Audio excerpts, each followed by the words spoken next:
Sa tulong ng social media, natunto ng may-ari ang kanyang motorsiklong ninakaw ng dalawang kawatan. Ang isa sa mga suspect ng laban umano kaya nabaril at napatay ng mga pulis. Nasa frontline na balitang yan, si Dave Abuel. Kulang-kulang na ang mga pyesa ng motorsiklong ito nang ma-recover ng mga pulis sa Antipolo City kahapon. Ibebenta sana yan ng isang kawatan sa halagang 5,000 piso. Ayon sa may-ari, madaling araw nang nakawin ng dalawang lalaki ang nakaparada niyang motor. Narinig ko na may humiingay po yung motor ko. Kaya paalis na po pala sila nun. Yun na po yun. Tapos umarurot na po silang dalawa.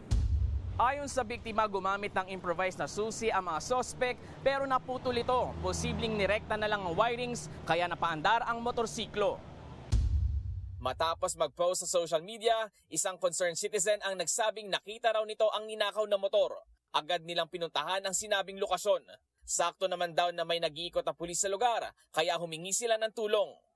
Yung dalawang patrollers po natin, nung lumapit na sila doon, medyo parang hindi naka-ready yung kanden. Nabigla siya.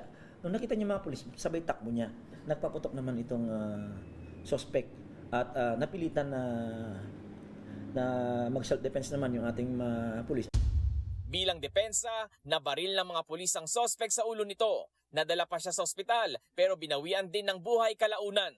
Nakuha mula sa suspect ang ginamit itong baril at ilang bala. Patuloy pang pinaghahanap ang kasabwat nito sa pagtangay ng motorsiklo. Posible siyang maharap sa reklamong carnapping.